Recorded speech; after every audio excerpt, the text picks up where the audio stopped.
About 9 p.m. Wednesday, 8th March 2023, social media platforms were flooded with the rumored postponement of the March 11th governorship and state assembly elections. At exactly 10:20 p.m., INEC released an official statement confirming the postponement of the elections, following the ruling by the Presidential Election Petition Tribunal on the reconfiguration of the bimodal voter accreditation system, BVAS, used for the presidential election held on 25th February 2023. What impact will this postponement have on the electorate and political parties? This is the focus of Political Update today. My name is Mie Ogedi. Welcome.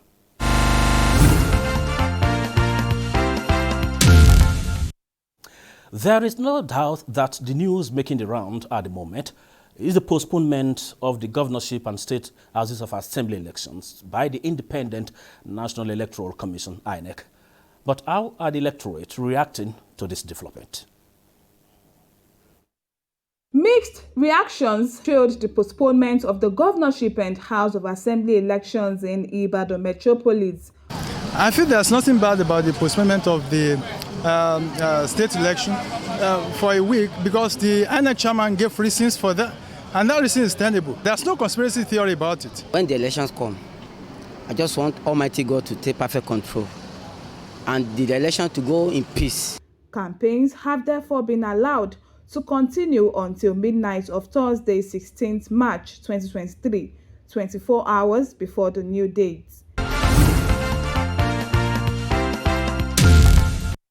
The Inter-Party Advisory Council, IPAC, has described the postponement of the governorship and state assembly elections from March 11 to March 18th as the best if this will ensure a smooth exercise. This was at a press briefing in Abuja. The success of the forthcoming gubernatorial... With the assurance that the bimodal voter accreditation system, BVAS, will function properly and results will be uploaded to the INEC Results Viewing Portal, IREV, in real time, Nigerians and the international community expect free, fair, credible, transparent, inclusive, and peaceful governorship and legislative elections. Therefore, a charge on INEC by IPAC to further justify the confidence Nigerians reposed in it and improve on its performance in the 25 February 2023 Presidential and National Assembly polls.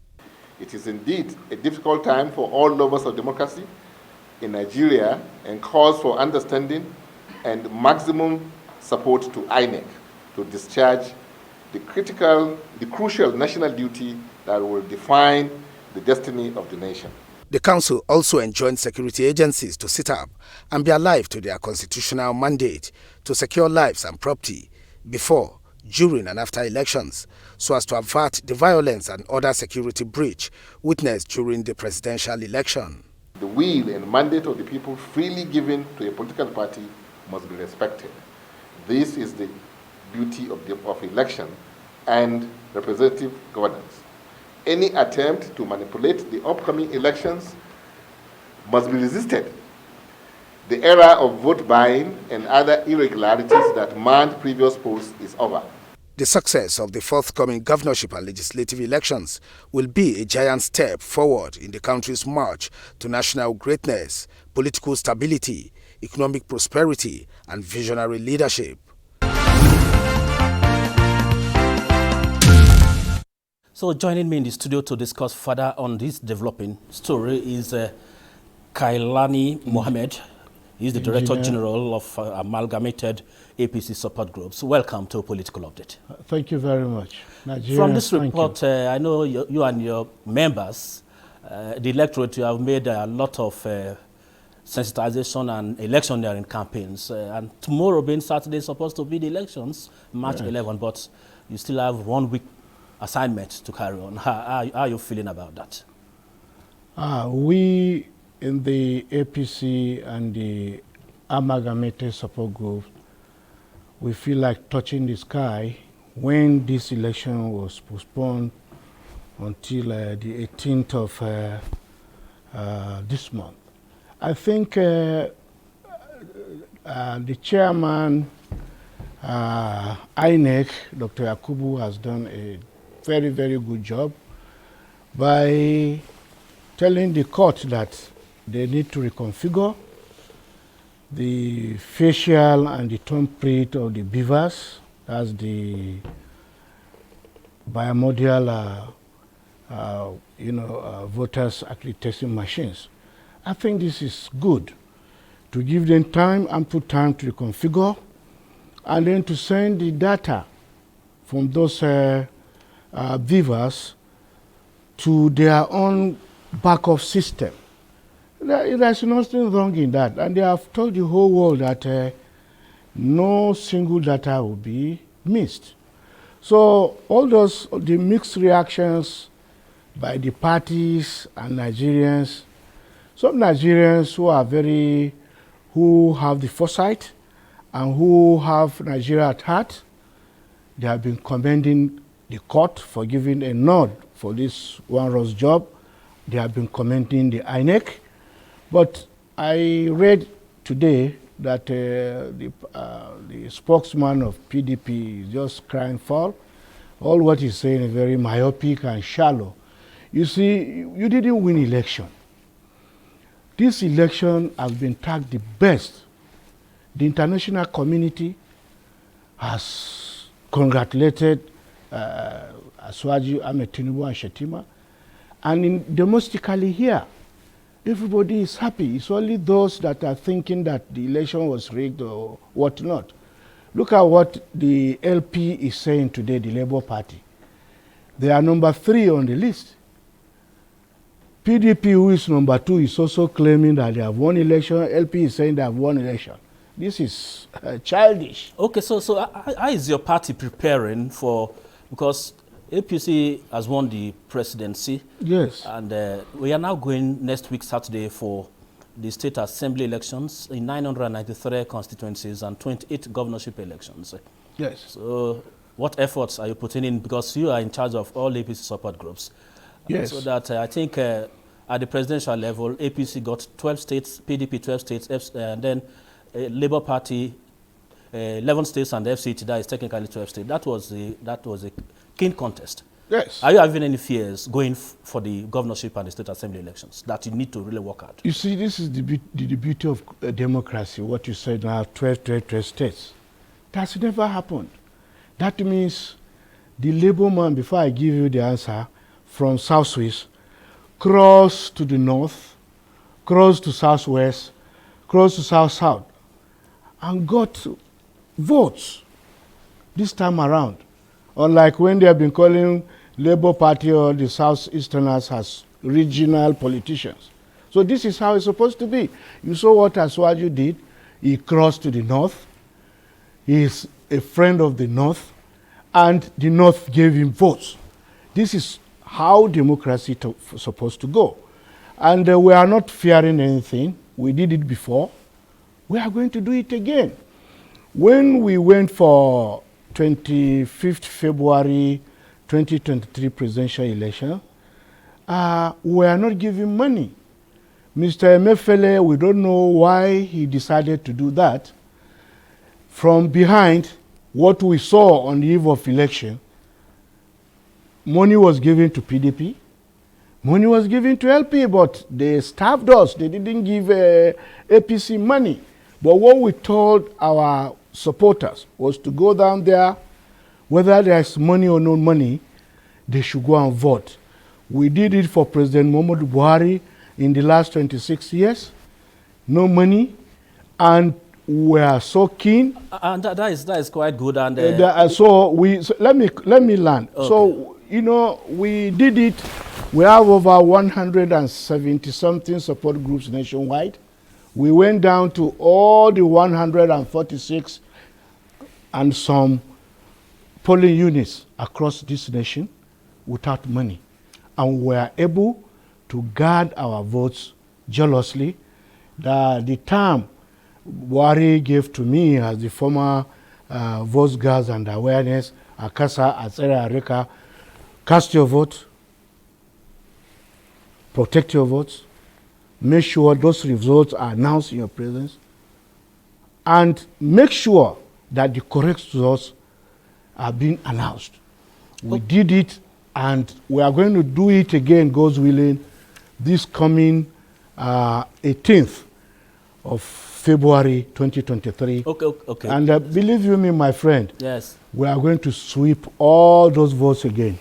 Okay. So the die is already cast. All yes. those that are antagonizing us, they should go and rest.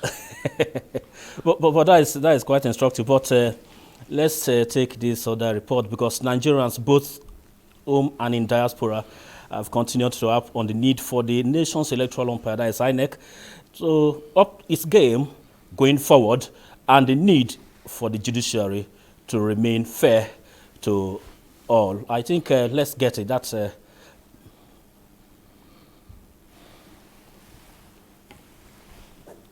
matter is already in the court. We have to say it clearly as civilized citizens of Nigeria living in the diaspora. We have trust in our judicial system. We have trust. And we are using this opportunity to extend our demand again for the second time to the judiciary that they should not disappoint us and the entire Nigerians. They should say the law the way it is.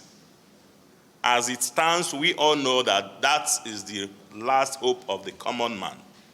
It is very evident that the elections held on 25th of February 2023 was free, fair, and credible, and is arguably among the best elections to be held in Nigeria. For instance, the winner of the election, His Excellency Bola Ahmed Tinubu, has lost his own hometown and stronghold of Lagos. Had this election not been free, fair, and credible, His Excellency Bola Ahmed Tinubu wouldn't have lost Lagos to anyone, or even lose the President Buhari's Katsina state to PDP. We urge them to be gracious in defeat, the way Asiwaju Tinubu has been magnanimous in victory. As the President-elect has already said in his acceptance speech, we have no doubt that his would be a government of every Nigerian, irrespective of class, political affiliation, and social belief. There is no election that is 100% perfect. So what we have compared to the many elections that took place in Nigeria, you will see that our electoral processes are getting more matured.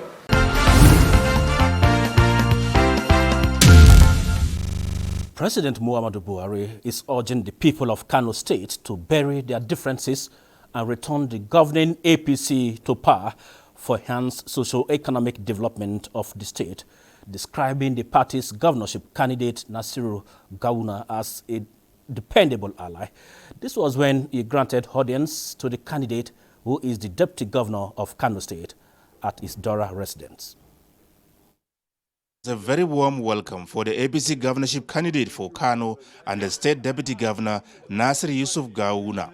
Mr. Gawuna congratulated President Buhari for his leadership, guidance and support that led to the governing party's candidate Asiwaju Bola Ahmed Tinubu winning the just concluded presidential election to sustain his administration's worthy legacies for a sustainable future of the country. Discussions also centered on the forthcoming governorship and state assembly elections, with the president acknowledging the capacity, capability and doggedness of Mr. Gawuna, stressing the need for the people of Kano to trust him with their mandate. And he advised me to make sure that I remain focused since I'm running for the governorship in my state, and make sure that the elections in Kano are peaceful. The APC candidate speaks on the ongoing electioneering campaign and his chances of winning. The campaign is going very well.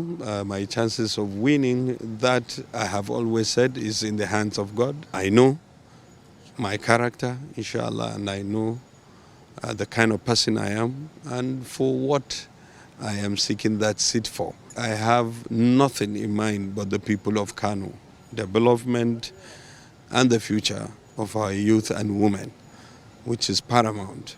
And that I have promised that, inshallah, if I'm destined to be the next governor of Kano State, I will be sincere to my people. I will have an open government And inshallah, I'll try and do my best to deliver all the good things needed by my people. Mr. Nasir Yusuf Gawuna has been the Deputy Governor of Kano State since 2018, before which he served as Commissioner for Agriculture and was also Chairman of Nasarawa Local Government for 8 years. From Daura, Katsina State, Adamu Sambu, NTA. So now back to our discussion. That at some point, the candidate of APC was sounding quite emotional. I wrote it down. He said, "If I am destined to be the governor of Kano, it will be." That sounds not desperate to get to power.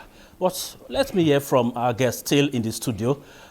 Kano is really a tough fight, in quotes, for political parties, drawing from the presidential election, where the APC, at least the NNPP, got a sizable number of votes.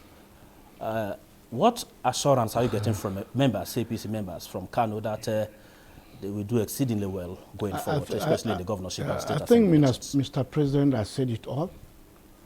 Mr. Nasir Gawuna and the Ganduje, they have done tremendously well in Kano. And all we are saying is that it's not desperate, it's what they have done, and it's there for everybody to go and see. So all we are saying, we are in support of Gawuna, and by the grace of God is going to emerge victorious in that election. All we are calling the Kano people to do is that they have been supporting APC all these years. It's our base. So all this rigmarole and all these skirmishes that is taking place there, as he said, we want a peaceful election. And that we are calling on Konkoso. He has been with us. He moved out and formed his own party. Let him come. Let him close rank with APC. We have seen what he got in Kano. Only Kano State was able to win. So from what we heard, he's willing to work with Asuaji Tinubu and Shetima. All we need to do is to move Nigeria forward positively. It's not the issue of now coming to fight, causing trouble from one point to another. And I salute Ganduje in Kano. I salute what the president has just said. So we have our people, as you mentioned earlier, those support groups. They are on ground and they will make sure the vote, the electoral will come out as we are campaigning now seriously. With money or no money, they will deliver Kano for us. They will deliver almost all the states that we are going for election, because we need those governors, we need the National Assembly, we need the State Assembly for easy passages of any bill we might have sent to the National Assembly. For that one to bring the dividends of democracy to the people. So for Kano, we believe that one is settled. And for Niger State too, our son is there, Bago. So he's going to take over from Bello. So people, I'm telling you, people, there's no doubt about that. I think you have done your work very well. Someone that is really... You saw all the connivance, all the rigging, whether we like it or not, that took place on the 25th of February. We still emerge victorious. It's an allegation for now. So anyway. It's not allegation. We have facts and figures. Because you saw what happened in Lagos now, Metu. About 1,600. I think I will still bring you for another edition. You still have a lot to still say, so we'll bring you for another edition. Just one paragraph from here. INEC has been served a copy of the judgment delivered yesterday by the Federal High Court, Abuja Division, which ordered it to allow 2 plaintiffs to vote with their temporary voters card. However, in a statement by Rotimi Oyunkami, the Chief Press Secretary to the INEC chairman, says the Commission is taking immediate steps to appeal against the judgment of the trial court. So on that note, we end today's edition of a political update. That is the much we can take, and we hope to bring back our guest for another edition. Thank you very much for coming.